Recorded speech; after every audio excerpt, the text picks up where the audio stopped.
Hello and welcome to the Acuta AOSC Super Series live on the iRacing Esports Network and live on Apex Racing TV. My name is Sam Fitzpatrick and alongside me for today's action is Daniel Leet with Scott Newton in the cameras. And Daniel, we are here at a pretty classic circuit now on iRacing. It's only been available on the service for a couple of years, but it's got a reputation. It's the first proper street course in iRacing. It is Belle, and we're about to get 150 kilometers of action underway. Yeah, good evening, Sam, and to all the viewers tuning in. Great to have you on board for this one. But couldn't have put it any better yourself, mate. Detroit classic street circuit. It's going to be a real challenge for these drivers tonight. Obviously, complete change from what we saw last week out of Barcelona, where you had a big, wide flowing circuit. We're in the confines of the concrete. No room for any of these guys. Definitely, it's one of the trickiest circuits we visit all season. 16-round championship, this 10 sprint round, 6 endurance rounds, and this is one sprint round, so 150 kilometers. It's going to be about 30 laps for the drivers to negotiate today. Big thanks to all the sponsors who make this championship possible. Season 8 of this superb series. Acuta Solutions, of course, the title sponsor, providing rigging hardware and safety equipment. Next Level Racing, doing racing and flight cockpits. Britzy Racewear, providing custom sim racing and also designing real racing gear as well. Made some simulations, who have VR racing centres all around Australia. Night Rider Designs, creating personal liveries for drivers and teams. Wolf Graphics, doing personalised stickers and signs. Sam Blacklock Media, who will be providing the race highlight photos. You can check that out on the AOSC Facebook page after the race, and also race management service for helping out with the live race control and setting up all the sessions and that stuff. So big thanks to all those guys for making this championship as good as it is. We are currently in a qualifying session. We've got 5 more minutes of this qualifying session to complete. But a quick word on the last round of the championship, Daniel. It was a proper classic. Barcelona, we saw a little bit of a setback for various cars in the early stages. However, they seemed to recover, and then all of a sudden, a late safety car completely mixed up the order. ERT fell down the order with a rare mistake, and United Esports managed to get their first team race win of the season, which has put Harley Haber up into second place in the championship. Yeah, it was a really great race. I mean, everything that potentially could have gone wrong for some teams out there went wrong for them. You touched on ERT having some issues there. We also saw Altus Esports having some issues along the way as well. It was a really different finishing position to what we would have expected. And as we see with the championships, James Scott's still got a phenomenal lead at the moment, sitting on 2,800 points, well clear now. Second place Harley Haber, 1942. Kyle Stokes, so moving well up the order since his switch to Synergy Sim Racing, along with Jordan Ross. Remember at the start of the season, those two boys were with ERT. They've moved up and now find themselves in 3rd and 4th respectively, so doing very, very nicely. Yeah, and also Thomas Hines as well, who has been very consistent so far this season. McMullen, he had a podium, didn't he? I think got 3rd place for Premier Racing Team. Fantastic result for them last time out. And then Andrew Gilliam, Michael Tyne, and Andrew Dyson rounding out the order. A little bit of a clarification: the top 30 in the points gets an automatic entry into this top split. We have 2 splits usually for these races, and if you're in the top 30 in the championship, you get straight in, and then the other places are contested in a pre-qualifying as to who can get in. So always worth getting yourself up in those top 30 places. You can see Sam Sutton just about making it in there. So yeah, 3.5 more minutes of qualifying remaining, and we currently have Danny Davison on pole position. He set himself a very good time at the moment, a 1 minute 28.32. He's 1/10 clear of Andrew Gilliam, and Davison seems to be a little bit of a specialist around this circuit. This is a very good qualifying from session at the moment. Yeah, the car's looking really nice out there tonight, riding the bumps well. He's getting really good turn and drive out of those corners, which is what you're going to need to set these cars up for around here. So got himself a 1/10 of a second gap over Gilliam, which is not too bad around this place. It's quite a good advantage to have. Down throughout the rest of the field, everyone else slotting in under that time. So it's going to be very hotly contested through the mid-pack, and getting a key start is going to be critical here. Absolutely. I wonder if we could just get the weather up, so if the track temperature is perhaps increasing at this point in the session, or perhaps decreasing. You can see 33 degrees, so not too bad, and we are moving into the afternoon, so it might actually be cooling down at the moment, which does give the possibility for the drivers to improve on their lap times later on in the session. Of course, the temperature doesn't quite make such a difference since this new time model, but it is a little bit quicker in cooler conditions as it is in real life, of course. Here comes Tom Freer, just got this final point to go. You can so easily mess it up. Of course, remember, if the drivers even scrape the wall, their lap time is invalidated. You can't get any zero exit, and that almost felt like a bit of a scrape as well, though perhaps a bit of netcode for Freer, who I don't think improves on that time out. Taliancic in 18th place. Championship leader James Scott in 3rd position at the moment, just 0.2 of a second off as Sam Sutton puts himself up into 5th position for a moment. It's as close as ever out there, not more than 1/10 separating any of the drivers pretty much, and John Ross now playing himself up to 4th. So these lap times still getting quicker and quicker. Yeah, definitely, and we'll expect that too. The fuel's going to be coming out of them, the tyres will now be right up to temperature, and everyone's trying to fire in that last-minute lap that they can. Obviously, the clock's ticking down, and they've got to get that all-important position going. The key thing you did touch on there too that we should bring up, just for anyone new tuning into the series as well, incidents, especially around here, are going to be absolutely critical tonight. Now, all these drivers have a 25 incident limit that they've got to play with, so when you consider how close it is around the walls and the fact that you can easily rack up a 1x from glancing the wall just a little bit too hard or running a tyre a little bit further off here, going to be key to see how these guys play with that. Definitely, and we saw quite a few issues for drivers at Barcelona last time out. That was when they had 35 available for the entire race. That was 650 kilometers, 4 hours it turned out to be. So that was tricky as well, and yeah, absolutely right. Could be tricky as well today. Such a difficult circuit. This, the walls absolutely crowding these drivers. Andrew Gilliam then currently on pole position. He's only 3/1000ths of a second faster than Danny Davison, who I think has recently improved on his time. Gilliam goes to the line. In fact, I think Gilliam recently actually took pole position by 3/1000ths. He's got one more lap to put in. The drivers can complete the lap that they start, and just looking at the amount of cars out on circuit, it looks tricky enough to just find yourself a pocket of air, to be honest. And if you've got a car stationary in front of you, that could potentially be your lap time over. So a little bit of fortune as well needs to come to these drivers. Yeah, absolutely. And as you can see up on the track right there, just how crowded it is. We don't have all our drivers out there on track at the moment, so expect later on when we pull that up during the course of the race, it's going to be pretty chaotic. But these guys just got themselves a little bit of space. You can see Gilliam's got a little bit of lap traffic to contend with here, and you can pick those guys up at the wrong spot. We see that car just moving just out of the way to allow him through. But yeah, it'd be really key to make sure they get that little bit of pocket of window, push as hard as they can. The flag's out now, so everyone on this lap will be pushing as hard as they can to get those final spots. Yeah, Zoom absolutely smashes the car into the wall at turn 1. You actually, in these cars, the brakes, as anyone has driven them, are quite tricky. You almost brake on the start-finish line. And so if you're on your last lap, you may as well just keep your foot pinned and make sure that you don't lose any time whatsoever. Marlon McCullum flying up some sparks. Not sure if that came up on the broadcast, but ever such close margins at the moment. And McMullen I don't even see him, 17th place for McMullen. So not his best qualifying session, although he did start in 18th place at Barcelona, got a podium out of it. So who knows what will happen. Harley Haber, what can he do? A lot of an underwhelming qualifying for him, one of the best qualifiers in this series, possibly the best. I mean, he's beaten James Scott on several occasions this season, but he's barely inside the top 10.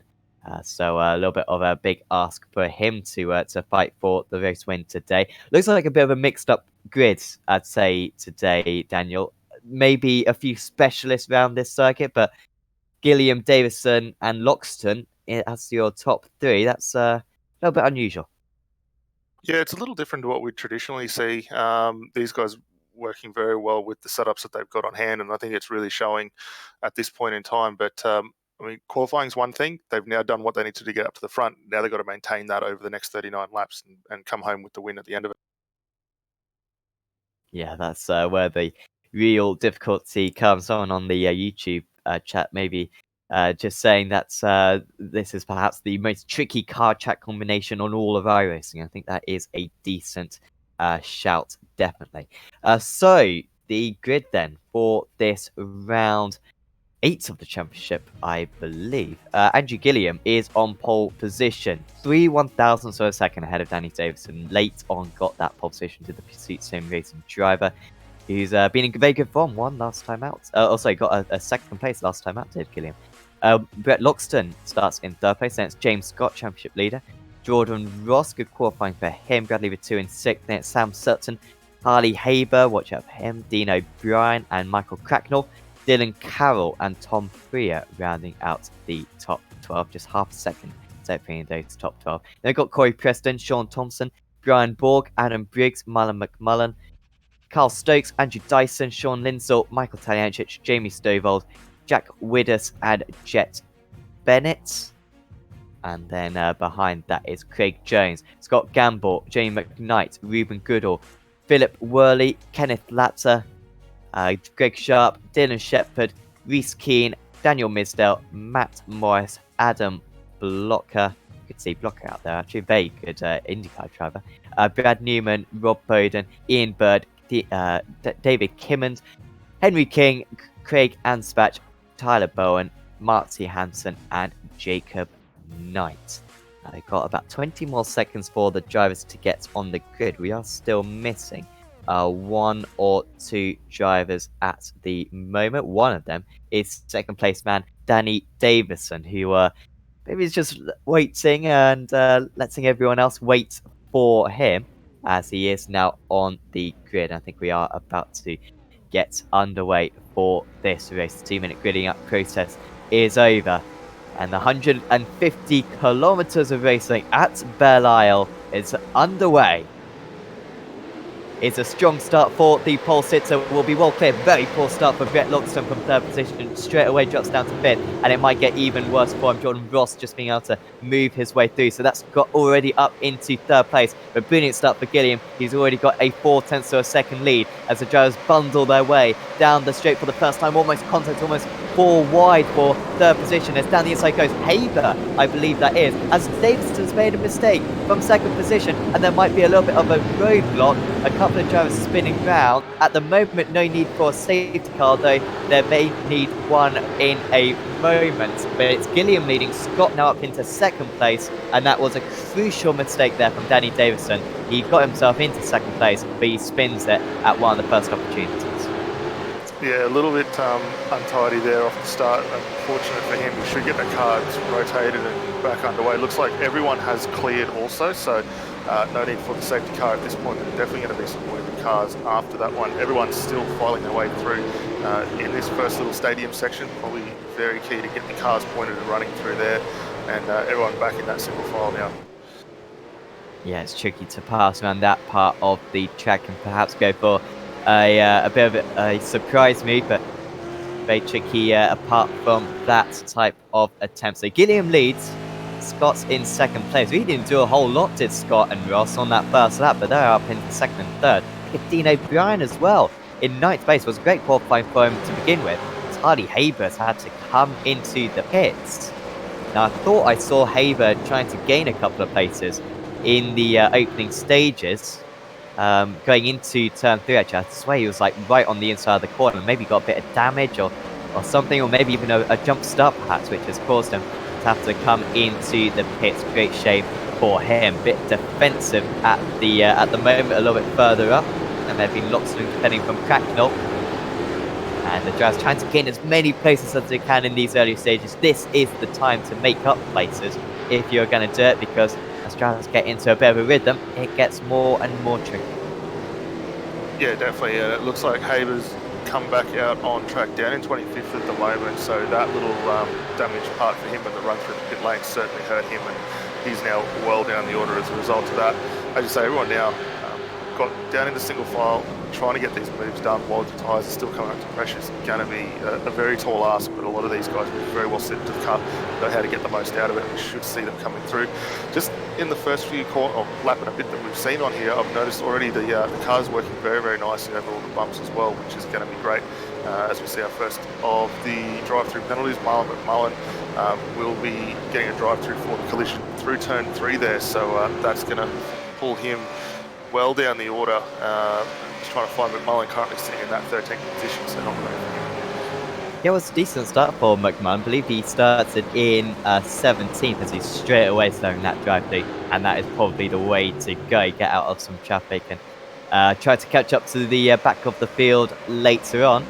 So yeah, strange one there for McMullen, because that wasn't the initial contact we saw down at turn 3. I think it was a bit of a concertina. He just made a bit of contact with someone as they slowed ahead of him. So a bit of a shame for him. That's a couple of the top drivers in the championship as well. McMullen and Haber already dropping down the wayside. Now there are a few gaps being formed, as now we see another penalty. That is Sean Thompson at that same corner. He maybe was the driver who got spun around the second time, then tried to pull away from the field. Did seem a little bit unsafe, and he's going to lose out big time. Is Thompson due to that, currently in 34th position. Yeah, I think a lot of that issue was him trying to rotate the car around and get it back underway. We saw him facing the wrong direction on the circuit there, so he'll need to come through, get that sorted. Harley Haber just in the back of the shot after his early run through the lane, starting to pick up a few places nicely down the inside into 7th. Yeah, going to be a long day for Haber. Do you get a faster pair to these drivers? And of course, yeah. We'll have a pit stop later on as well. Yeah, absolutely. So the one stop for all our drivers out there tonight, 25 incident limits that we touched on. Big thing is going to be about when these drivers look to come in for their pit stops. So the fuel window that we're seeing going to be around lap 13 to 25 tonight. So plenty of opportunity for these guys to mix up their strategies a little bit. And maybe the guys that are very good on the fuel saving, especially around here where you're not always at full throttle, could get some advantage out of that later on. Do we have a time limit for this race, or is it just the 150 kilometers?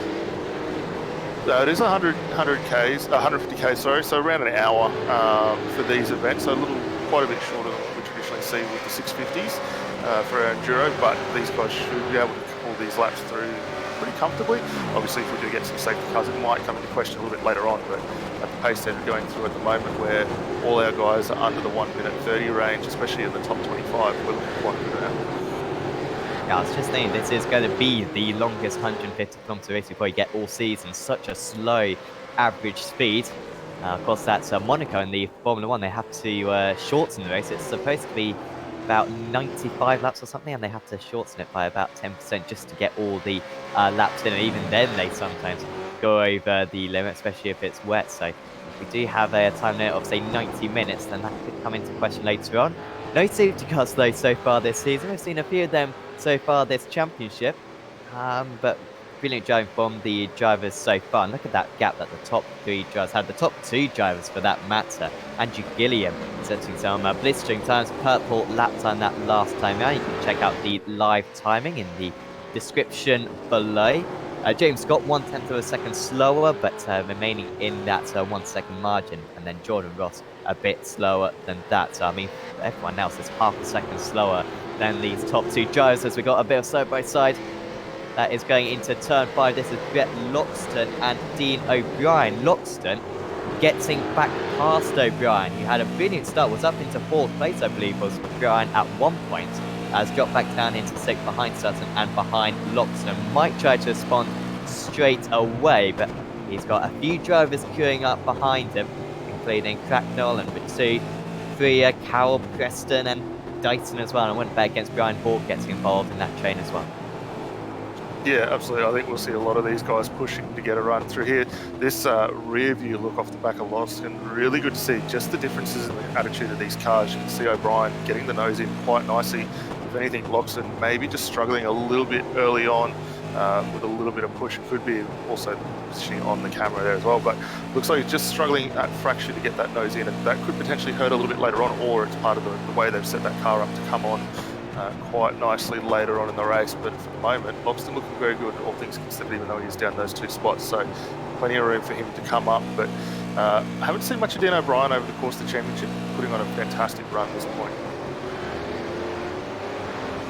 Yeah, I'm not sure how many races he's done as O'Brien, or perhaps he's just been a little bit further, maybe even in the second split he could have been for many of the races so far this season, as Andrew Dyson slides his way down the inside. Going to have to, well, he might even defend into the next corner. Runs around the outside, this is where we can see Quartz paddling and drivers smashing into the wall. That is good defense though from Dyson to hang on to that position. So good job from him. Also so with Talianchich getting past Borg. And Borg has had quite a poor lap, I believe. I think he was behind these guys, was Borg, at one point. And he's had a pretty rubbish lap time here, and already has dropped about 5 places. Well, a bit slow on the previous lap as well, was Borg there. Has just been put offline as he goes down the inside. We might see an instant air. Stobold doing well to avoid the wall, and lots of Constantino as well just behind. And now a tap as well. The 32 is round and in the middle of the circuit, and we could get a safety car because of that. Can they get back going? It doesn't seem too bad. Now, if we have to tow back to the pits, then that would be a safety car. Widders was so patient. He really didn't deserve this contact whatsoever, because he was the one waiting for the others to get back going, and then just gets a shove from behind and do absolutely nothing about that further contact. And, well, he's going to have to come for a faster power match. Yeah, and you can see Craig Jones just getting involved in that. It looks like one of the EXG cars also involved. I'm not sure if we can get a name on who was behind the wheel of that one. But, yeah, ultimately just getting the nose in, rotating both, and then also Craig Jones, unwitting participant in that, finds himself up against the wall as well.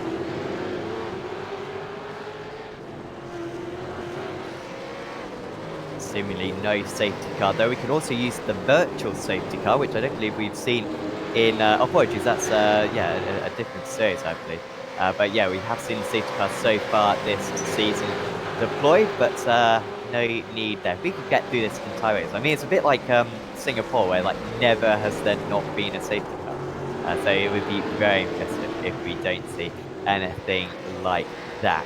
I must say, it is brilliant to see these drivers negotiate this track. Brilliant work from iRacing to model this track so accurately. It was quite a surprise when it was released, but I believe we have the entire IMSA schedule now on iRacing, so do check out iRacing if you haven't already signed up. Very cheap 3-month subscription, I believe. You can get like $10 or something. Very good offer, and you'll get hooked undoubtedly, and undoubtedly splash all your cash assets in the coming years. So it's certainly a fantastic time to get involved. So we see this 5-car chain in the mid-pack. Yeah, really good to get a great circuit too. I really love coming to the sprint circuits. I really wish this would give it a little bit of an edge, and we might see the finally Long Beach would get cleaned up and finished off and be removed from being a tech track. And I think that would be another fantastic circuit, similar to what we see here. And racing all around there would be absolutely phenomenal also. But this little pack, not letting anyone go at the moment. Loxton maybe just falling back a little bit on the pace at the moment. He's got Ratu and O'Brien still working very, very hard to get through. And right at the back of that, you've also got, I believe it's Dylan Carroll involved at the very back of that train as well. So cars all the way up through here. And anyone could potentially get a move done if you had to run that car just a fraction wide, maybe catch the wall. So we'll keep an eye on that. Well, I think we actually saw a half spin earlier on in the lap at turn 3 for Loxton, hence why Cracknell is now ahead of him. So up into 5th place is Michael Cracknell. And again, he hasn't done that much, no disrespect to you, Cracknell, but it's so important around this circuit to wait for the mistakes from your rivals, and that is what Cracknell has done. He's up into 5th place, which I believe is as high as he's run for the entire season. And Loxton, who looked to say he might be able to catch up to Sam Sutton, is back into 6th place and 1 second behind the newly crowned 5th place driver. Then it's Ratu, O'Brien, Greer, Powell, Preston might get involved as well. Lots of chains, as you can expect around this track, but it is so tricky so tricky to overtake. Turn 3 is possibly your best chance, as we can see in the fourth round, the 153 car coming under pressure. That was O'Brien under pressure from Freya. Pretty much apart from this turn 3, it's all surprise attacks that you do on your rival. Here is Freya again trying to, Freya and O'Brien trying to battle. In fact, as Freya got ahead just now of O'Brien, who has already dropped 5 places since his high in this race, was up into 4th, but it's just been falling down ever since then. Yeah, you have to be careful now because he's got Dylan Carroll right up behind him.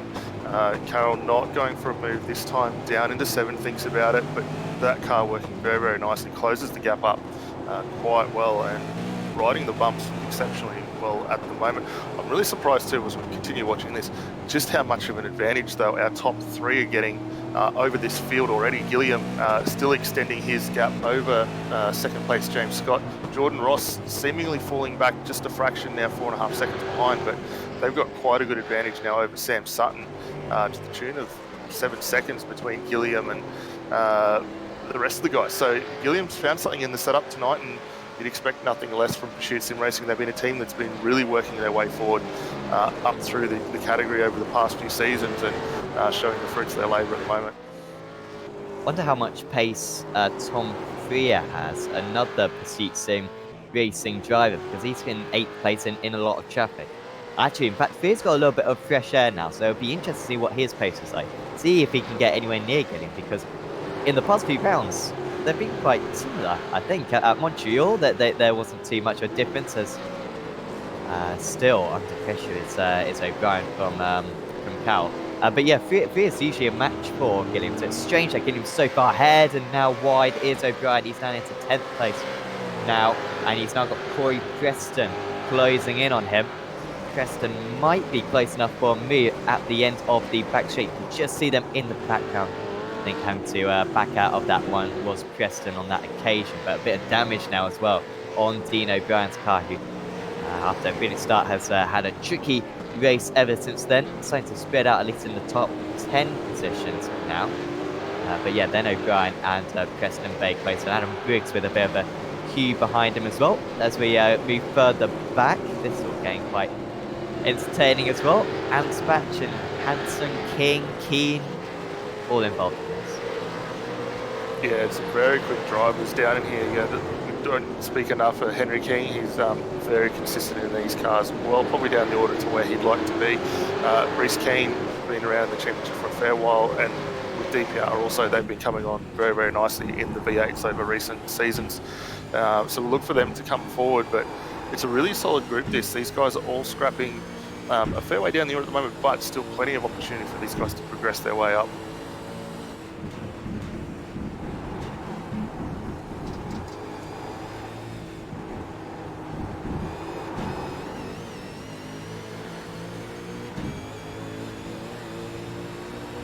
Hanson with a nice run down into 3. He's going to think of a little bit far away to get a move done on Anspatch here. Breaks it in quite nicely. There's a couple of cars up ahead getting into a little bit of contact. That was Mullen. Mullen there, you can see getting a move put on by Rob Bowden as well. So Mullen struggling a little bit after his earlier run down the lane. Yeah, so he's trying to recover, I think, is McMullen. Also getting past all these drivers has already Harley Haber, so he's just at the head of this train. Here was Jack Widders then. Ooh, dear. And McMullen trying to go for the move, and in the end he lost out to Rob Bowden. Well, usually McMullen's a little bit more careful now. Not sure if that was even a move. He may have just missed his braking points and ran wide. But all out of control there is the car number 1. Of course, we are getting near the pit stop area. I guess this is going to be a very low fuel consumption circuit, so as you said earlier on, a wide range. You said lap 15, perhaps the earliest you could come into the pit, so watch out for that in a bit. Of course, the main disadvantage, well, 2 disadvantages about coming in early. 1, you get very old tyres at the end of the race, which is not something you want to drive by yourself around this circuit on old tyres, let alone with 40 odd other cars crowding you. And also, of course, you are going to come out into a lot of traffic, so you might not even be able to use the new tyres effectively in the speed where you need a spotter around this track more than ever, because if you can find yourself a pocket of air of maybe 5 seconds or so, then you're absolutely in the money. See, whereas if you come out with 5 cars straight in front of you, then any chance of an undercut is completely over. Yeah, definitely, and that's something I'm trying to keep an eye on here, is to look for where those pockets are starting to open up, and for viewers, they can do that also. We've got the link to the live timing software in the YouTube chat, and you can pull that up and just see. Thank you, Scott, for bringing that up on field.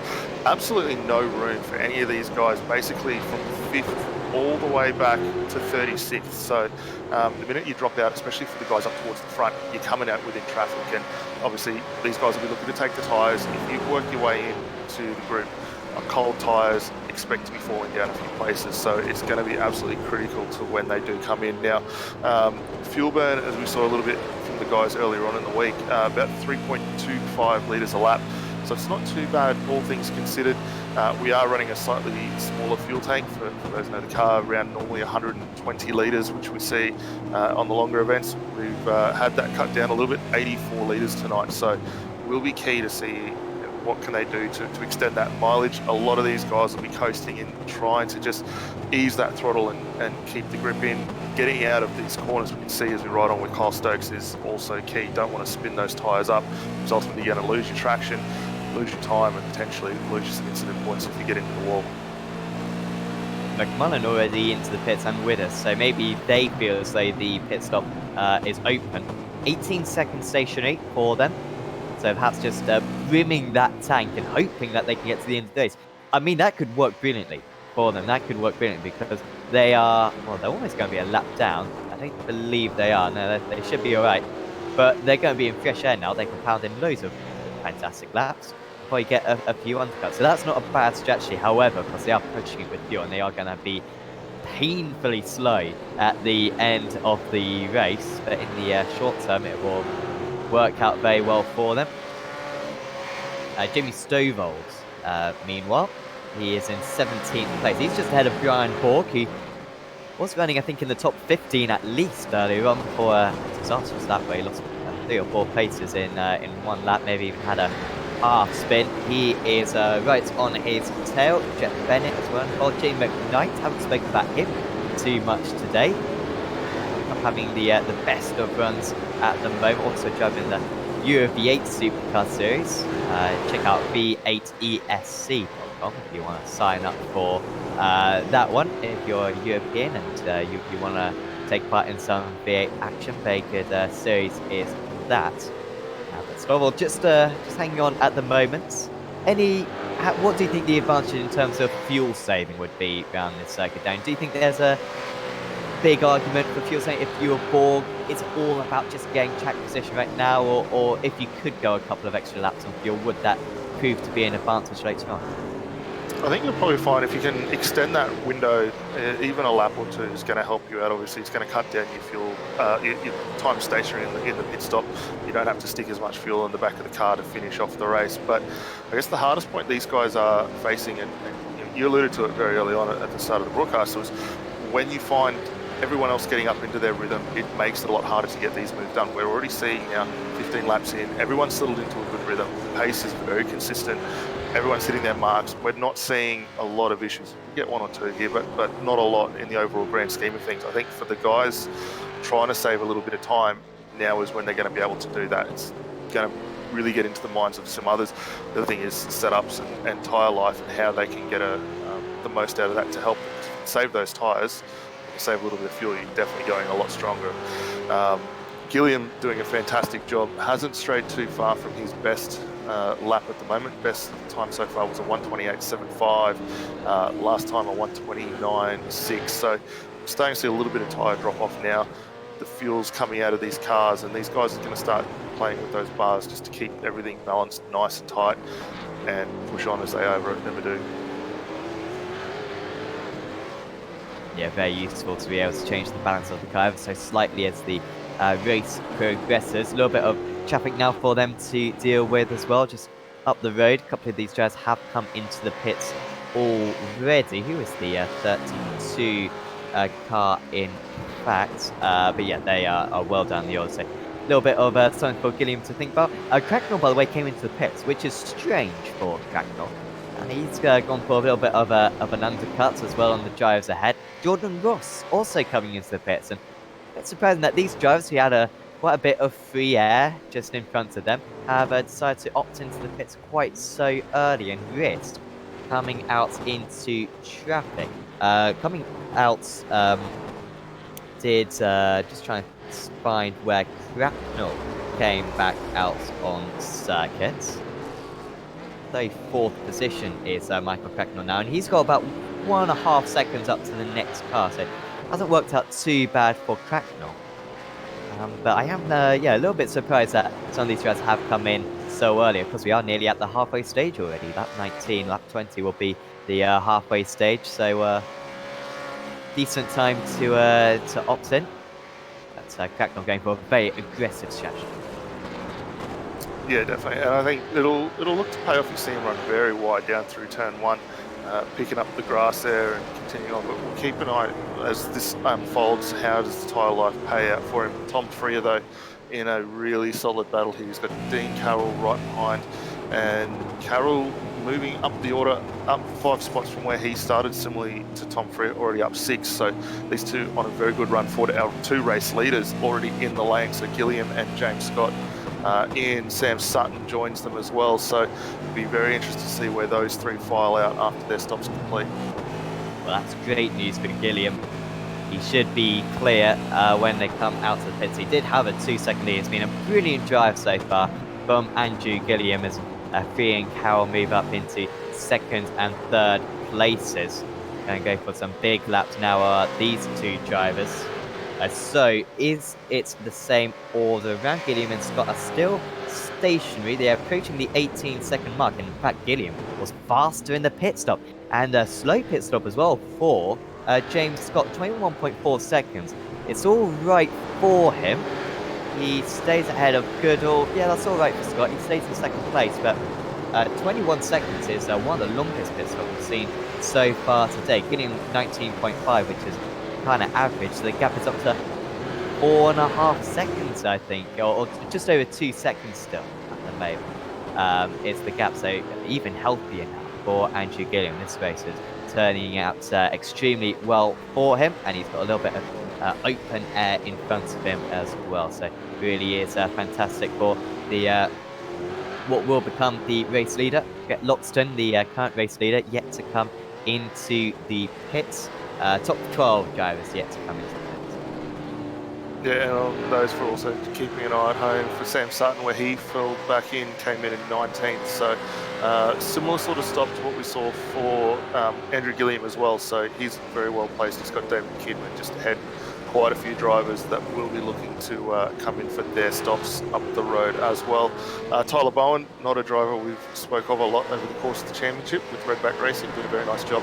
Up in 22nd at the moment as those stops start to work their way through. He's got his teammate Marty Hanson just in front of him. Bradley Ratu right behind in that EXG car starting to close in also. To 5th place in the championship, remember. He's got a lot of consistent points finishes so far this season, but doesn't look as though he's going to get a whole heap of points today as he now comes into the pits. Does Bowen, that is. O'Brien coming into the pits as well recently. Borg as well. We'll see where they shuffle back out. Just trying to see if there's been any changes so far. Well, you know what? Vetu's actually having a pretty good race, thinking about it. He's in 16th place. Seems like this pit stop has worked out awfully for Michael Cracknell. He was stationary for 31.65 seconds and was one of the first drivers into the pits.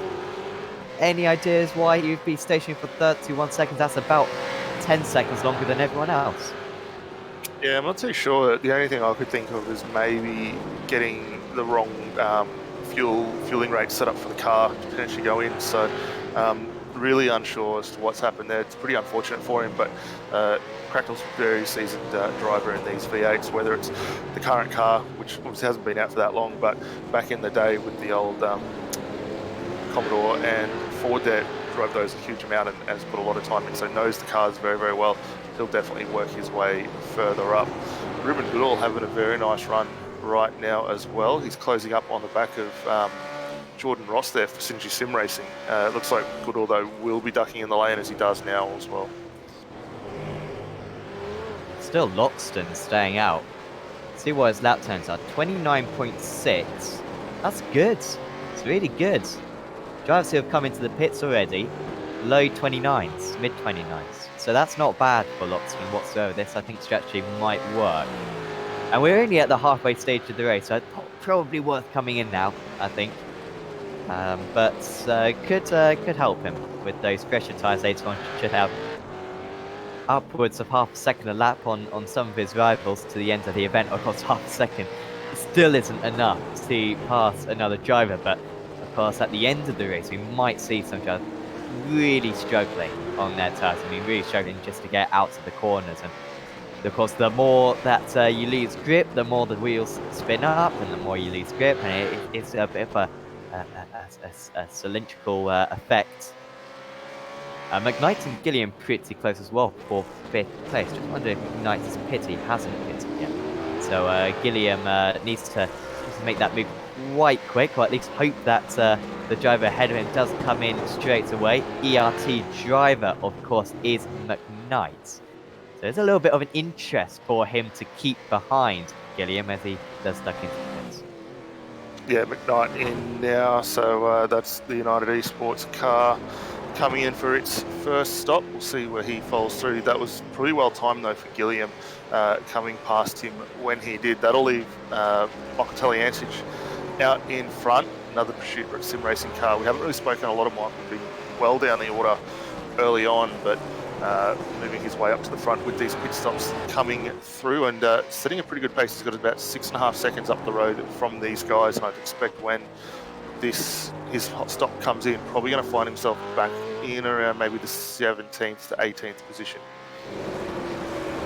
Yeah, of course, Taliancic driving for Pursuit Sim Racing, and usually he's got the legs on, so we see side by side, maybe 3 wide, good ducking out there on the inside was one of the drivers. This is involving Hans, so this is Cal at the front. Cal has got past Freer, that's quite a big move, that's taken Cal a while, but he is now ahead of Tom Freer, as Corey Preston goes down the inside of Brinson O'Brien.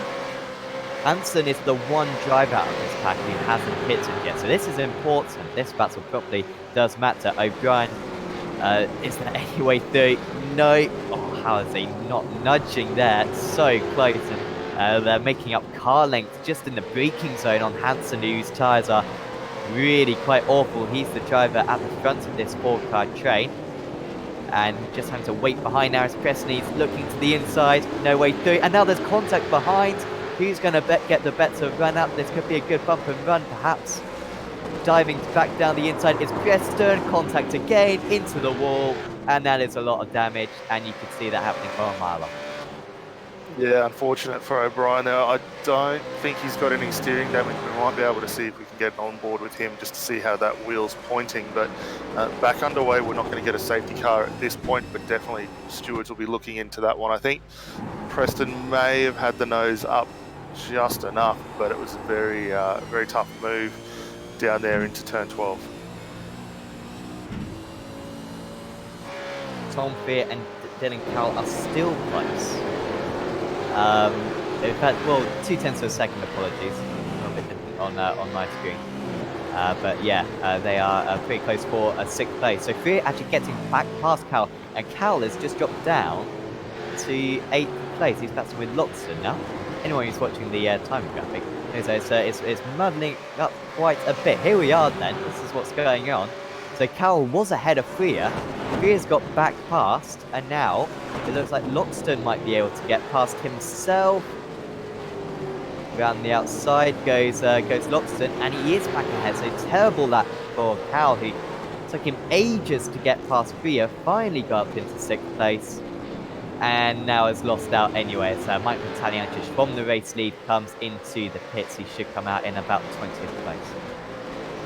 Yeah, a little unfortunate there for Dylan Carroll. Still sitting in 8th. He's dropped just a fraction of time already off the back of Loxton. We'll keep an eye to see where he goes. Marty Hannison Hansen, sorry, in the lane as well for his stop. That's a very long stop for him. So not too sure what's going on there, but that's over a minute at this point, so potentially a retirement. Here we are, might find out. Oh, and Brad Ratu in the wall down at turn 9 there. So that's very awkward positioning for him. Just cutting back a little bit more on the replay. You see him gets a big wiggle out of 8, loses it mid-corner there, gouges the back wall and then straight on into turn 9 there. So a lot of damage on that EXG machine. I was harsh to Ratu earlier on. I was saying how he's not going to score many points. And then he was actually running up in the top 10. But getting damage initially from the first hit, and then crashing after that. It's a great shame for one of the most consistent drivers in the field, one of the drivers who you put money on to finish this race. But it doesn't look like he is going to do so. Great shame for him. A little bit further back, Mullen, round so far. 25th place for him. Pitted as well, and lap 12 did McMullen. Of course, did have to come in for that drive through. He hasn't made the same progress as Harley Haber has been able to make. And McMullen's stuck in that 25th place. By the way, Haber is up into 17th place, which is remarkable, considering they had a drive through on lap 2 of the race. To come back into 17th place, was down as low as about 35th. Had to work his way back up. Took a normal pit stop as well, cleared on lap 16, same time as everyone else. It's not as though he's just gone for a mega undercut. It's been a great drive from Harley Haber. Unfortunately, it's not going to yield the amount of points they would have wanted, but might even come back to where he started, and that would be not a bad.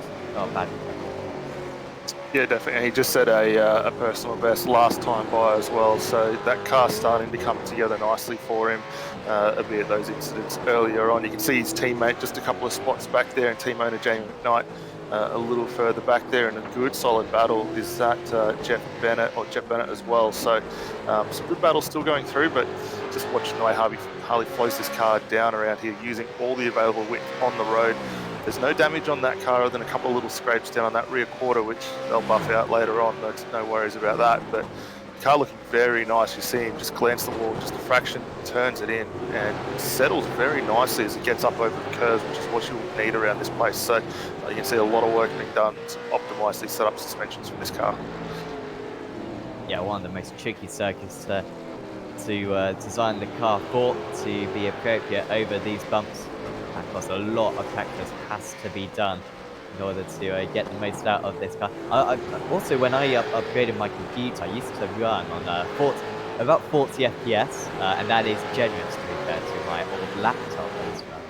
And when I got to 80 FPS on my new computer, it really helps around circuits like this. I think like Bathurst and this place at Belle, that extra frame rate really does help when the margins are that close. So it helps if you've got a high definition simulator, you can manage all the settings nice and high. Also, you want to see all the trackside objects as well. So there are a lot of them around this track. I was think modeling this place absolutely superb. You can have a little bit of a troll around or a stroll around down to Detroit if you really want to. The far scenery being hot on the skyscrapers off in the distance, some of which you can see around this track. So the top 5 you can see all quite spread out. Then we've got Loxton Clayton in 6th. There's Preston and Dean O'Brien in 9th and 10th. Dean O'Brien's actually done pretty well since he was dropping down earlier on, staying in at 10th place ever since then. And yeah, so and a few other packs as well just forming. So still opportunity for change in the last 14 minutes, and really around a circuit like this, it can change so quickly, can the order. And of course, if we get a safety car as well, that could change things very quick. As Corey Preston has come into the pits. Why would you? Not too sure. It's a little bit of a weird one. We did see the race control put up a comment earlier about the contact with both Preston and O'Brien. They deemed it racing incident and had gone through. So I don't know whether something had come back through, but safety car now looks to be deployed. So, it seems like it was a drive-through then for Preston. So he's down to 19th place. That's probably a good time to serve the drive-through, because if he'd served the drive-through after the safety car, then he would have fell right to the back of the order. So it's a good decision there from Preston. So safety car then. So the drivers will queue up behind the pace car. There we are, causing a collision. O'Brien moves up to 9th place in that case. So yeah, they're all now queuing up behind the pace car. It should be, in fact, I believe it is an automatic safety car we have got for today, rather than a manual one. It will lead us down for a couple of laps, and this is perhaps why we have got it.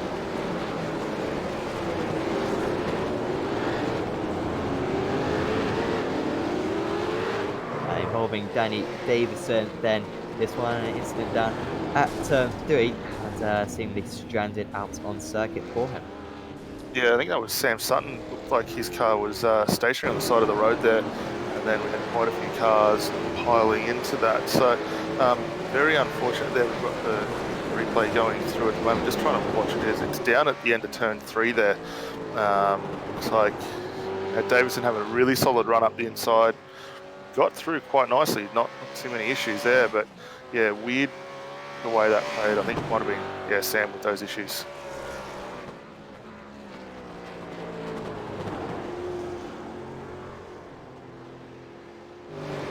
So 5 drivers being taken out of the race. So hopefully they have a faster pair still available. They only do have one for this entire race, and they may well have used it at their first pit stops. So we do see them back out on track in a bit. As we go back to live feature. So yeah, it is just an automatic safety car. Sometimes we see the stewards hop into the car and drive around for a bit, but none of that today.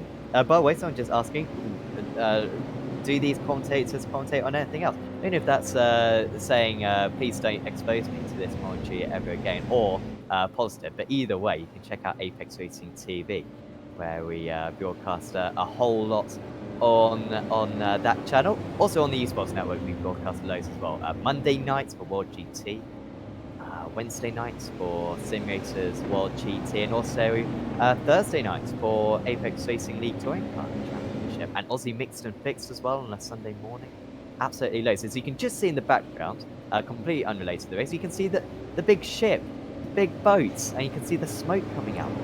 Great element that from iRacing. And by the way, that is one of the basic graphics options. You can't turn that off. Because apparently that is an essential part of the track that you must watch as a driver. So a nice element there on the river of Detroit, between the American and Canadian border. Just trundling down the river there. Anyway, Killiam is still out in the lead, and we've got one more lap under the pace car, I believe. Yeah, lights just flick off there, so we'll have the one more run around for these guys. We see Reese Keane with a minor engine explosion. He's exited back into the lane there now, but yeah, we'll be back underway next time by. Now, the interesting thing here will be with our restart zone. So restart zones, for those who may not be keeping an eye on the AOSC Facebook page, the drivers will get the option to put the foot down at the end of turn 13, which is where we lead on to Sunset Drive, all the way down to halfway towards the front straight there. So plenty of opportunity for these guys to either back this field up or try and scamper away and see what they can put on afterwards. But going to have a really solid bunch of cars. You can see everyone now in the back of frame as they all run down into turn 3 at this point, and this is going to be a really exciting conclusion to this one. Absolutely. So when did you say the restart zone was? Starts just at the exit of turn 13, so just before we have a big sweep through 14 onto the start straight there. And I think it'll be fantastic to watch where these guys decide to go. For those who'd like to keep up with it, the Australian Online Supercar Championship do put these little tidbits out every week, just prior to the race. So very interesting to see, and gives you a good idea of what the race stewards are looking for as well.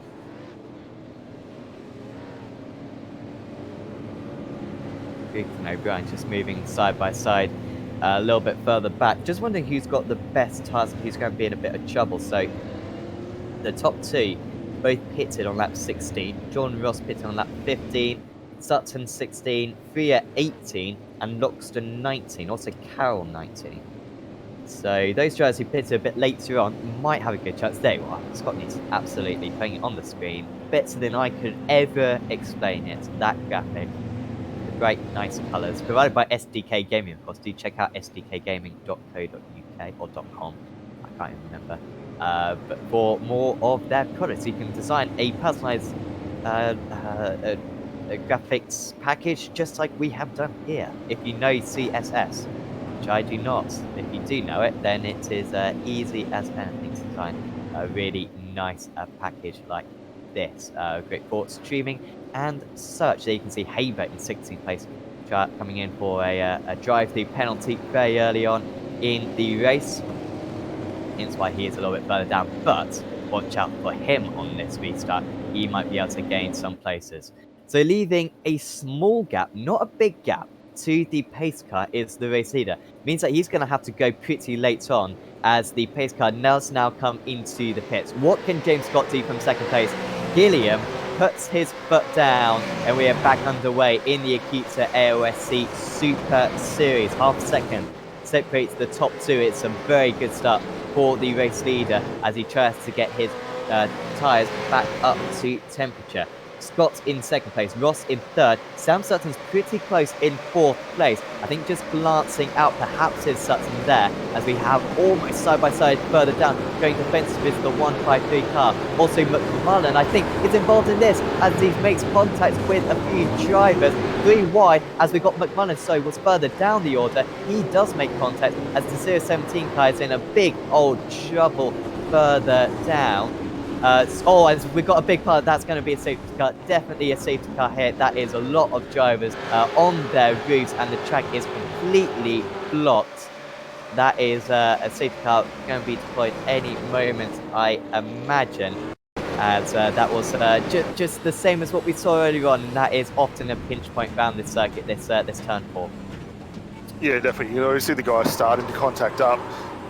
Mullen gets massively hit in the rear quarter there. I caught against a little bit later on as this unfolded. We saw Greg Sharp losing it as well just before that massive collision there, and everyone coming into that sight unseen, and the big one has finally come through for us here.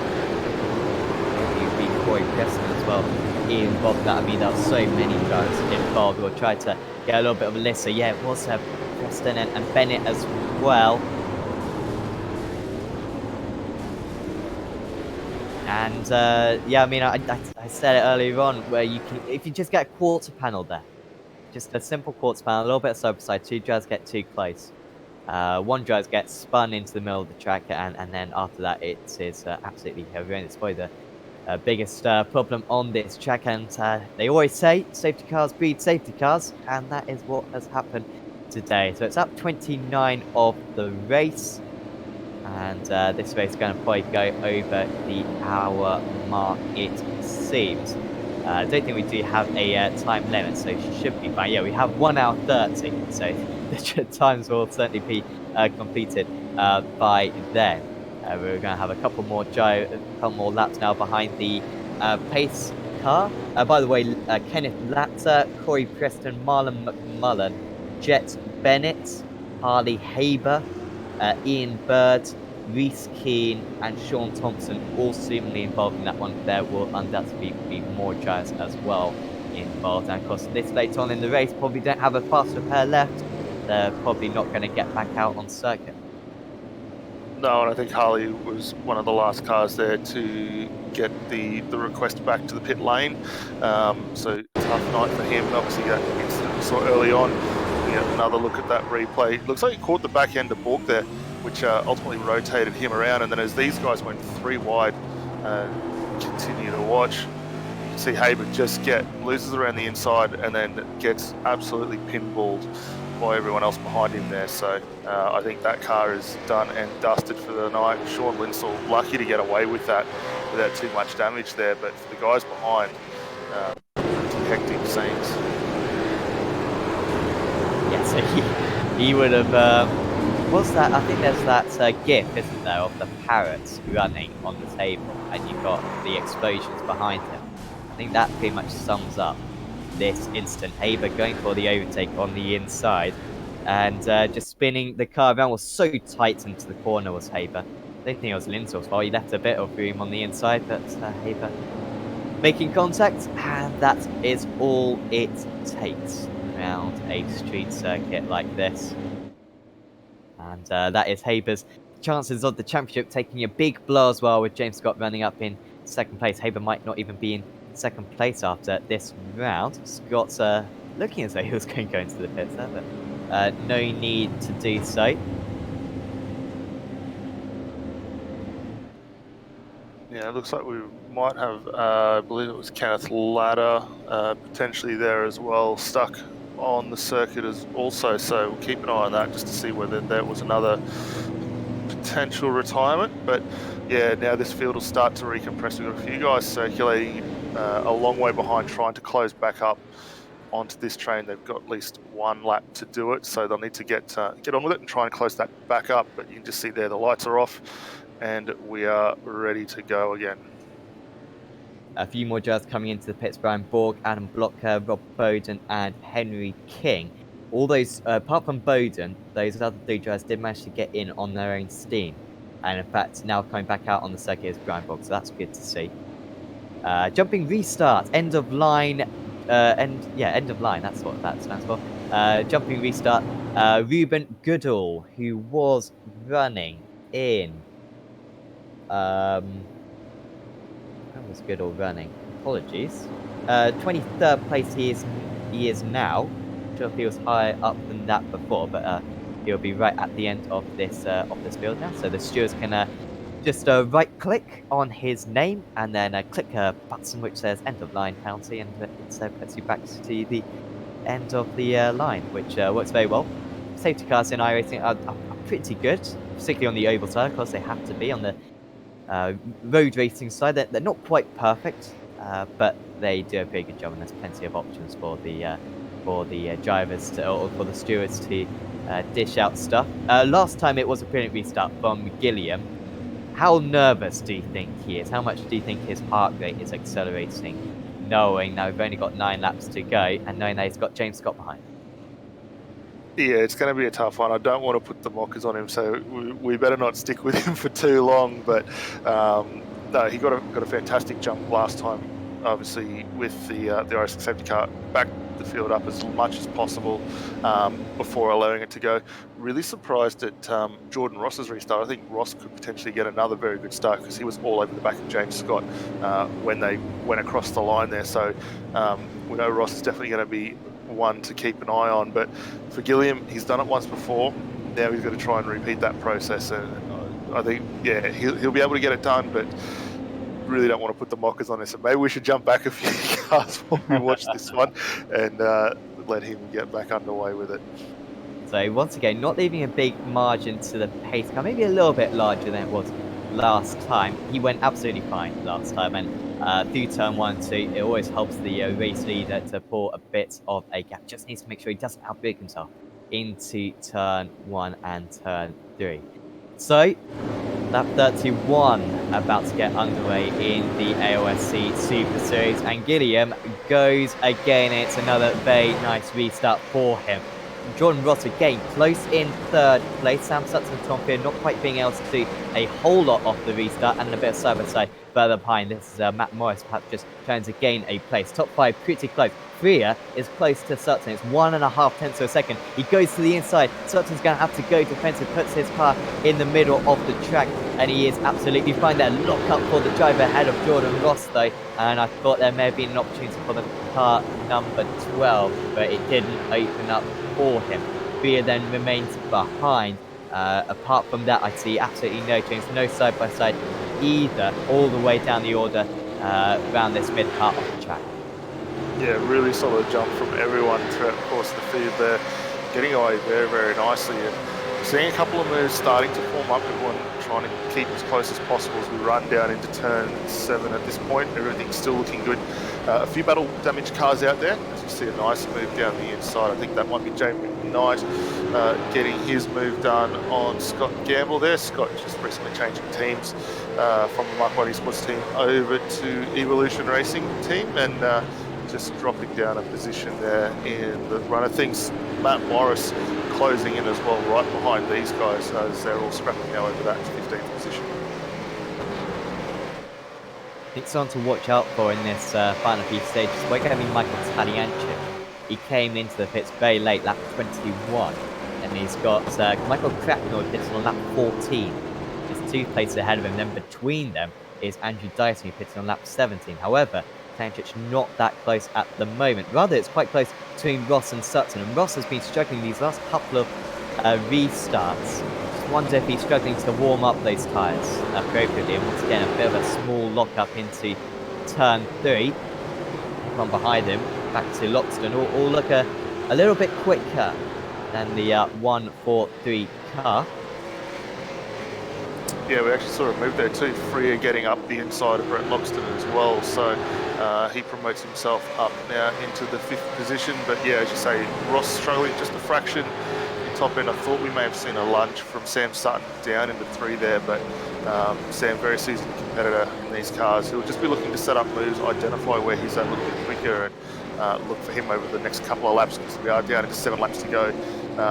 He'll be definitely looking to get a move done. Further back though, Matt Morris trying to squeak that car up and gets the move completed on Scott Gamble, which is a really tough spot to do it into 8 there, so very nicely done from him.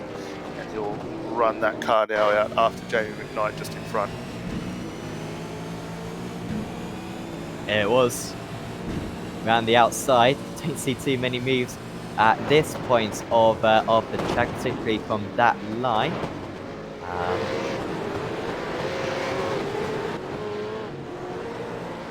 And in fact, actually was losing out, wasn't he? Yeah, so the 660 car getting ahead. You're absolutely right with Freer getting past Loxton. That's a good move from Tom Freer up into 5th position now, but 1 second behind Sam Sutton. Has dropped down a little bit. 58 car, that's Cracknell wide. And he was on, sorry, that's not Cracknell, that's Dylan Carroll. And Adam Briggs moves up into 7th place. Carroll lucky not to fall behind Dean O'Brien. Although it is so close between there, a little bit of context, I think, involved with Dyson Taliancic, and that's the 41 of Andrew Dyson off the second, and he's bursting almost back onto the racing line, finds himself a bit of space, and that was just about safe in the end. What on earth happened here? It was so close after that mistake for the driver ahead. Dyson was wide, and then it's just a nudge from Taliancic. Oh well. I wonder if this 777 car will be under investigation for that one, because it was pretty obvious that gap was always going to close. Yeah, not a lot Taliancic could have done, because he was already on the line, and we saw that car moving back across, so a little bit unfortunate there, but as you say, you're in a bit of a closing gap there for Taliancic, because the driver is always going to need to get back to try and rotate that car across the inside line. So we'll keep an eye for what the stewards bring out. Sam Sutton are now all over the back of Jordan Ross. These guys two have been inseparable. Is this the time we now see Sutton fire one up the inside into 3? Ross very, very defensive, so it could be a late move, but Sutton just holding back at this point. I was saying earlier on how Sutton is in 30th place in the championship, which means he doesn't have to qualify for entry into this race. I'm sure he would have got into this race regardless, even if he did have to do pre-qualifying. But he's still been absolutely epic in this race. Would be his first podium of the season. So by side for 5th place behind, with Freer being overtaken again by Loxton. He says it's difficult to overtake around Belle Isle. These guys have done it to one another twice in the last lap or so, and to almost get on the bricks early was Freer. So close to contact. He just nips in behind, so nice move there from Loxton. That is a big surprise that has been able to retaliate. As a bit further back, Gamble, who was overtaken. Oh, was contact. all don't make contact around this place, because that is what can happen. That is into the wall for Scott Gamble, and that could be a lot of damage. We wait to see how it affects him. Meanwhile, Brian Borg is going around the outside of one of the Penrite Racing cars, and he has got ahead of Greg Sharp on that occasion. Yeah, right behind Greg too. You've also got Ruben Goodall coming back after his and the longest line at the last restart as well. So trying to get that car positioned up inside, not quite close enough in the 12. Going to have to hold behind in 13 and maybe have a run at him here through turn 1. We'll keep an eye on that. A little further back, we've also got Henry King getting up involved in that as well.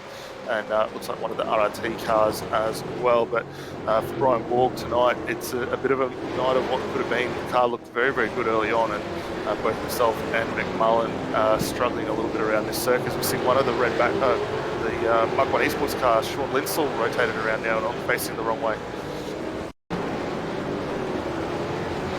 This is what happened to Linsell then. He's dropped it by himself. Too much curb. Well, it wasn't a hideous amount of curb, but I think it was enough to tip him round. And then struggling to get that car back underway. Here it was from his onboard. A little bit of a slide already. Probably those old tyres not helping the situation either. So Ross and Sutton are still nose to tail, 0.2 of a second. Look at this. We can't get any closer, can the 4th place driver. But the slipstream effect in these cars isn't a whole lot. You can see down this entire straight, if you can even call it a straight, he's losing time just because of the concertina effect. So probably turn 5, turn 6, probably going to be his best chance. Yeah, he closes in nicely over the riser 2 there.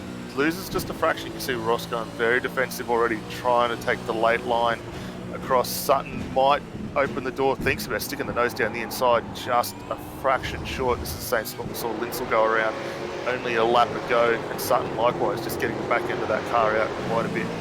Loses a fraction of time, but can he get that run now as they work their way up to the strand, turn 6 for the long run down into 7. It's close. 3/10, it wasn't quite the exit that he needed. He is closing down this straight. And of course, if it's a circuit that if you do just stick your car down the inside, there's not a whole lot that the driver on the outside can do. They kind of just have to turn out of the corner. They're struggling with those tyres, which you put on lap 15. So that's in 1 lap later. We'll survive for 3 more laps. The other couple of drivers behind Loxton and Greer getting closer and closer. Teljancic not doing a whole lot in 11th. He might have a bit of damage after some contacts earlier on. Also, this is Mullen. He is being overtaken by Brian Borg. So that is Brian Borg getting past McMullen, who got quite a bit of damage on that car. Seems to be struggling for pace. Yeah, the teammates just switching up those spots pretty easy. They are starting to extend quite a good run now over Ruben Goodall. Back to this fight for 3rd though. It's the fight of the race at the moment. Sutton's still in.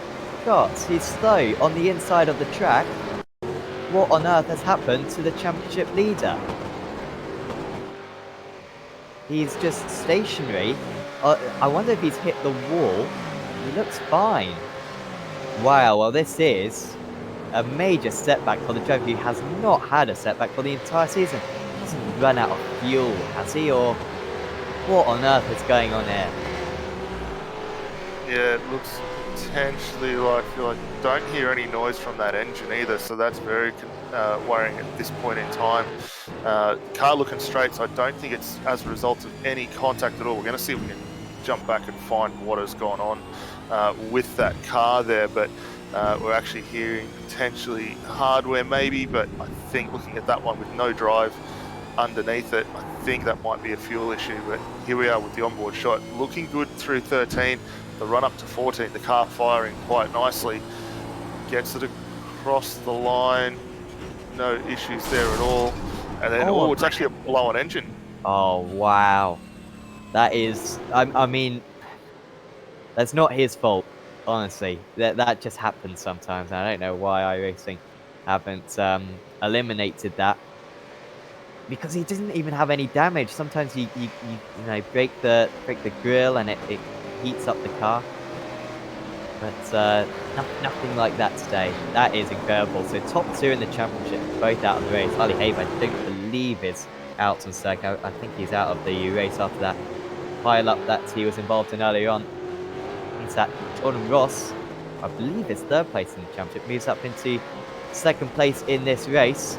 And Sam Sutton in the podium places. He could get a 2nd place out of this, but well, for a season that when nothing has gone wrong for James Scott, Daniel, last time out at Barcelona, so to say his teammate, I think, probably let him down with an unsafe pit entry, which perhaps cost him the race win. And then this blown engine as well. Seems like the world is against him. He's still going to be well ahead in the championship lead, but shows that even he isn't invincible. Bitterly disappointing. I'm sure he'll be absolutely ruining that one because it looked like everything was working very nicely for him. The car had a good run. They both himself and Gilliam had already extended quite a good gap over Ross and Sutton, who we're still focusing on right now. And yeah, just on the way down those shifts, and one of those things with iRacing, it doesn't always catch you out, but unfortunately, there goes the engine and ruined what was shaping up to be a fantastic run. May not have quite had the pace to get on top of Gilliam, but certainly had a safe, secure 2nd place in the bag there at that time. Sutton just cannot get close enough. Will he go for one last move? Well, it was that was kind of possible, wasn't it? Into there. Ross is a little bit wide, and here comes Sutton, the 2nd position. He's got his car alongside for the first time in this race. They make contact, and round goes Sutton. And where the other driver's going to be, Sutton is going to have to stay stationary. No way he can move from this position. However, there is now a 9-second gap back to Taliancic as he nearly takes out, I think, a couple of back markers, perhaps because there was a 9-second gap. As you can see on the timing screen, he's down to 16th place now with Sutton. Oh no, well, I was thinking go for it, why not? But it's this turn 4 again, and Ross does nothing wrong. He leaves the car's wet. He's lucky not to be out of the race, makes a bit of contact with the wall.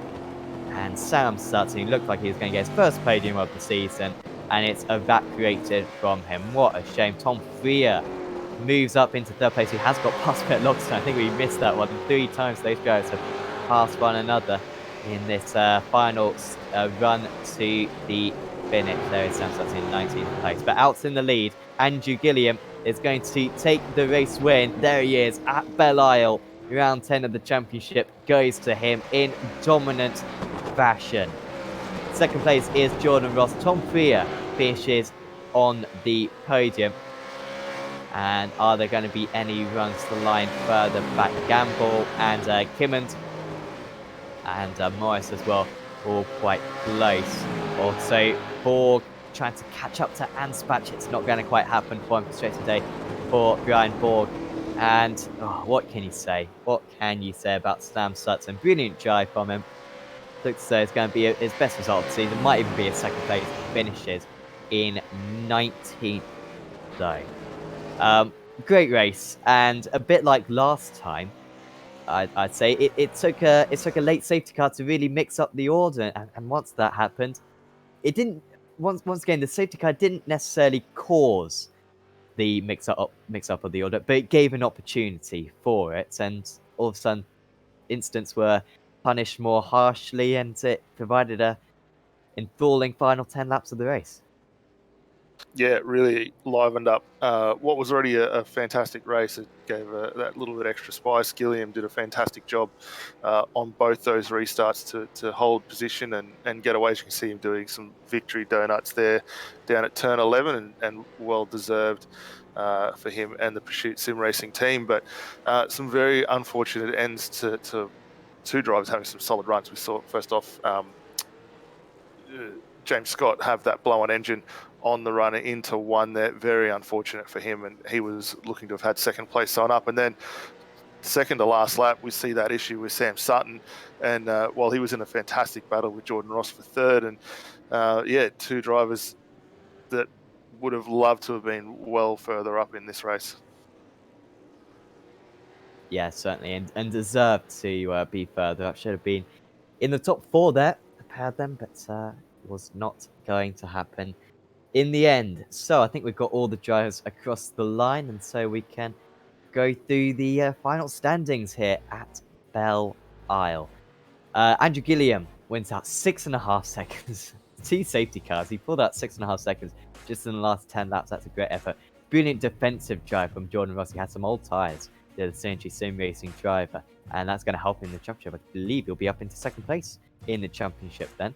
After that, Tom Freer finished in 3rd place. Great result for Pursuit Sim Racing. Was down in like 10th place was Freer earlier on. So tried to get back up to 3rd. He had a great battle later on with Brett Loxton. Good drive from him to be fair in 4th. Then it was Adam Griggs, Dylan Cowell, Dean O'Brien, who was falling down the order in the early stages, recovered back up to 7th. Then it was Michael Cracknell, Michael Taliancic, Jamie Stovold round out the top 10.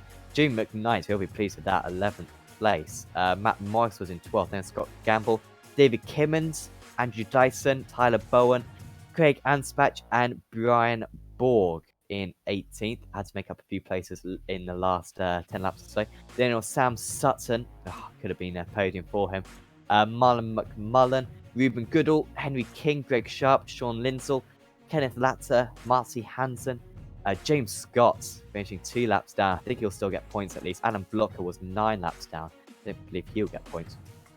Then it was Rob Bowden, Harley Haber, Jet Bennett, Corey Preston, Jack Widdus, Philip Worley, Reese Keane, Ian Berg, Danny Davison, Brad Newman, and Carl Stokes, Bradley with 2, Daniel Misdale, Craig Jones, Dylan Shepherd, and Jacob Knight rounding out the 45 drivers. Carl Stokes retired as well. Forgot about that one.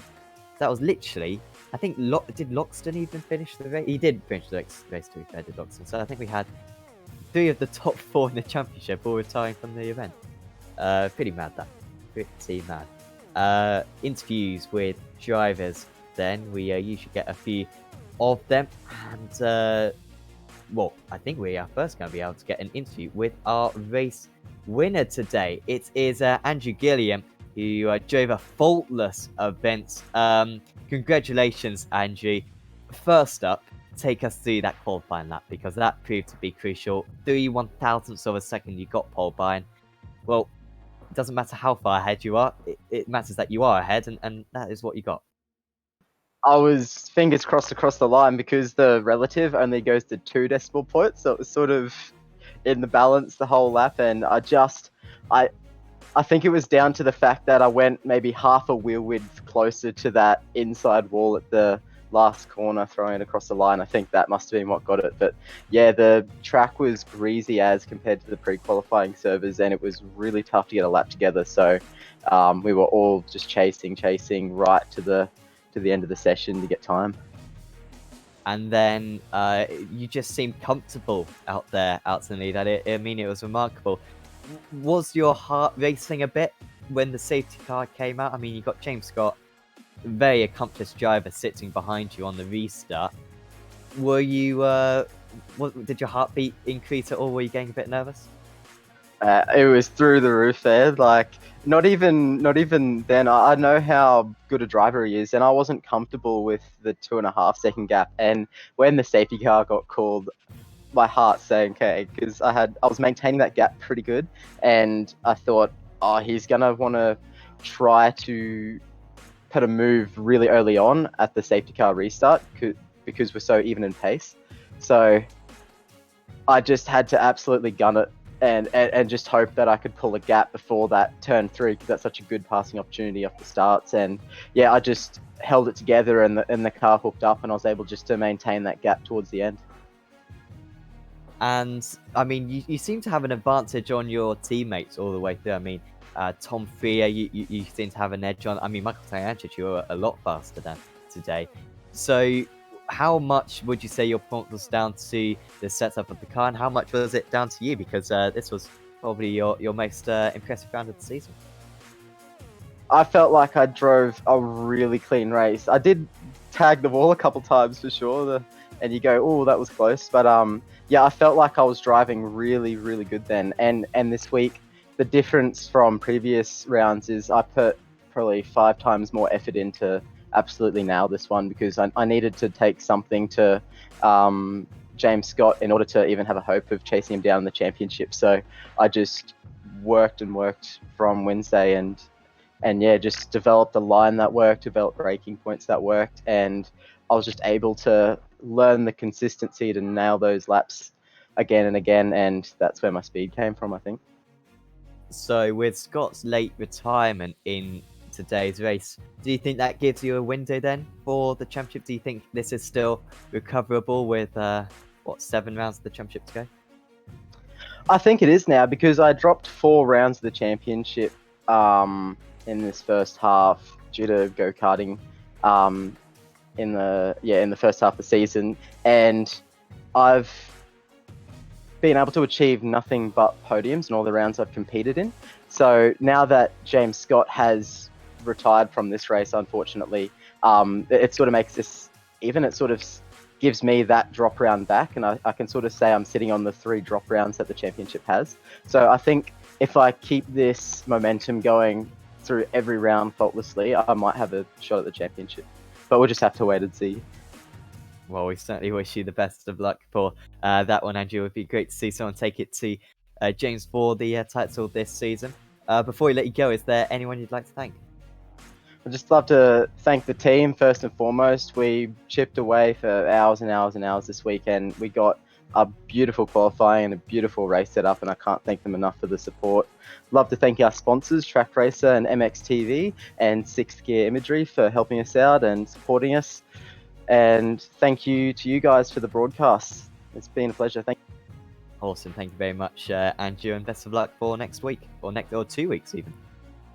Cool. Thank you very much, guys. Happy Easter. That was Andrew Gilliam, your race winner today. So for Pursuit Sim Racing. So well done to him. I believe Daniel is with Jordan Ross. Yeah, thanks, Sam. Jordan, mate, congratulations, second place tonight. You found yourself in a lot of solid battles up and down the field. How was everything? We'll come to the back end of the race very soon, but car looked to be very, very nice out there tonight. Yeah, thanks, guys. Yes, I was in a lot of battles. Probably wasn't as quick as, probably wasn't really the third place or second place car in speed. So, but in saying that, we put ourselves in that position, and I wasn't going to let it go there at the end. So, good result for Synergy. Yeah, definitely. I think you battled quite early on with your teammate Kyle Stokes. You guys were looking very, very competitive. When we got then to the 2 safety cars, what was going through your head? Because obviously you'd already come up a few spots from where you'd started in the race. You thought this potentially your opportunity to gain 1 or 2 more, and then looked like from both restarts you got the car positioned very nicely on the back of James Scott. Yeah, we're probably not as fast as them, but tonight it was basically just trying to keep it off the walls, and I knew attrition would play a big part around here, so had to use the head. And but yeah, I don't know what happened to James there at the end. I think he must have blown a motor or something, but that's bad luck for him because he was a rocket, and Gilliam was just gone from both of us. So well done to him and their team. Yeah, definitely. I think it looked, from what we could see with the onboard, it looks like potential motor there for Scott. A little disappointing for him, no doubt, but obviously then promote yourself up. And off that second restart, you found yourself in a rip snorter of a battle with Sam Sutton to close out this one. He looked like he was giving you a good run for your money. Did you find he was a little bit quicker in certain areas compared to where you were, and vice versa? Yeah, sort of going into the night, I knew, like, it's been no secret I've struggled with the car since, the new car. And so, we got the car to do good lap times, but it was weak in 2 areas, and it was the only 2 areas on the track where you can sort of do a legit pass. And he was, a lot better onto the back straight and into turn 3 than me. So it was just about trying to nail, trying to maximise what my car could do in those sectors every time. And I saw him coming prior to the safety car, and then after the safety car, I thought, he's going to have a crack here. But bad luck, it was just into turn 4 there, just a bit of a racing incident, I think. So, but yeah, he definitely had more pace than me. Yeah, definitely. Now, obviously, we go off to 2 weeks, and we change from the tight, twisty confines of Belle back to Phillip Island on the 24th. Circuit, we know you've been very good there in the past. Are you looking forward to getting back to that sort of layout? Yeah, I have not been there at all in the new car or the new tyre, so I used to be all right there. So we'll see what happens. No worries. Well, all the best for that one in a couple of weeks' time on the 24th. Before we let you go, was there anyone you'd like to give a shout out and thanks to? Yeah, thanks to everyone at Synergy Sim Racing, JK Signs, Posies, Mechanical Repairs, and DGD Customs, everyone that supports Synergy, and thanks to you guys for great broadcasting. No worries at all, mate. Well, enjoy the second place tonight. Have yourself a great Easter with the family, and we'll catch you in a couple of weeks. You too. Thanks, guys.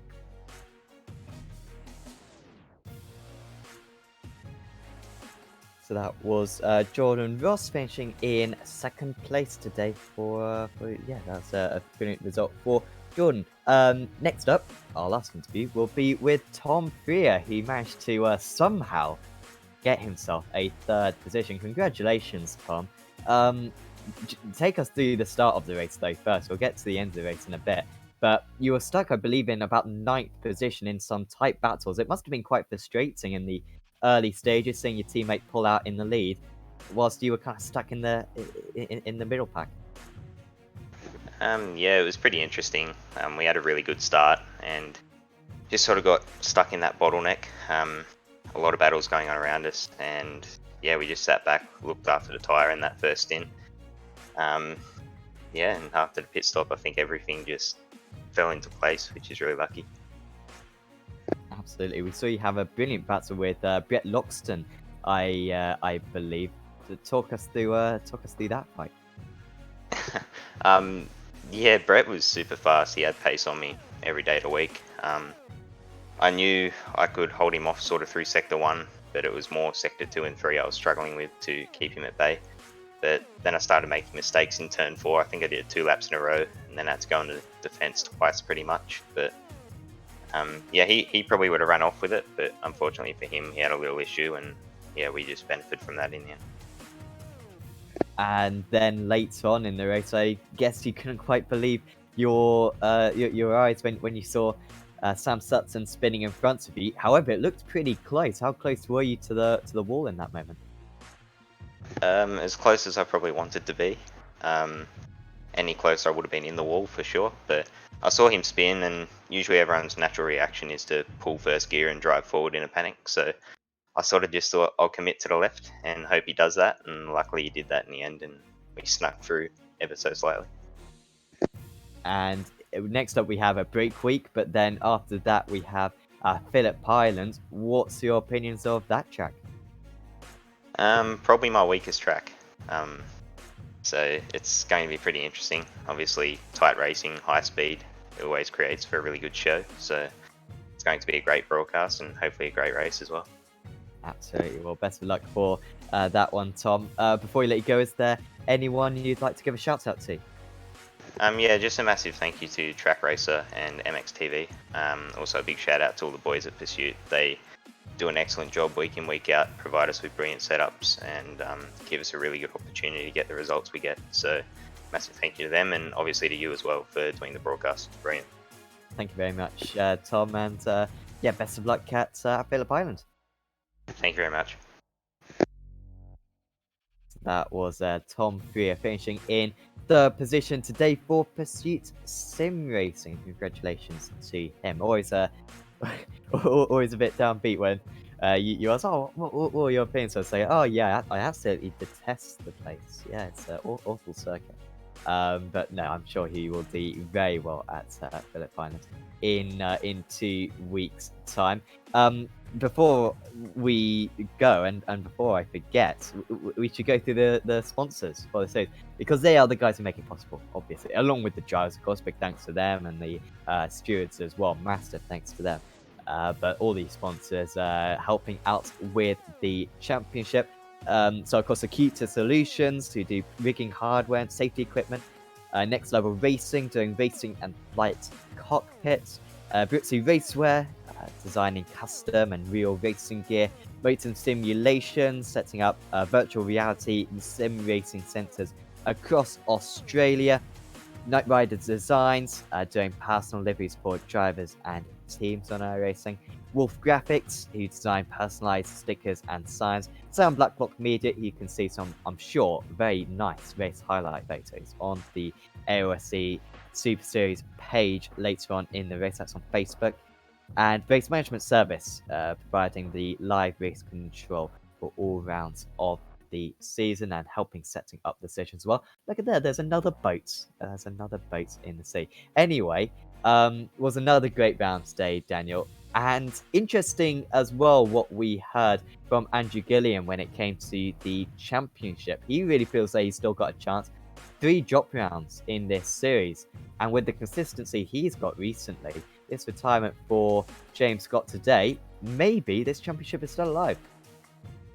Yeah, definitely. I mean, we saw early on at the start, James have a very good lead already. I think we were talking just over 900 points to second position at the start of this one. Now, obviously, we've seen the results and a little unfortunate there for James with the damaged engine. But take nothing away from Gilliam. I mean, Gilliam and the guys at Pursuit Sim Racing certainly coming to the forefront. They've been up on the podiums the last few rounds, and if they continue the good run of success they're having, they can definitely come back in to fight for this championship. So I don't think it's a done one yet. We've still got plenty more rounds to go. Obviously, we go in for have a week off now, and we're back on the 24th for the Phillip Island 150. Again, will be a great race to see. A lot of these drivers very familiar with that circuit.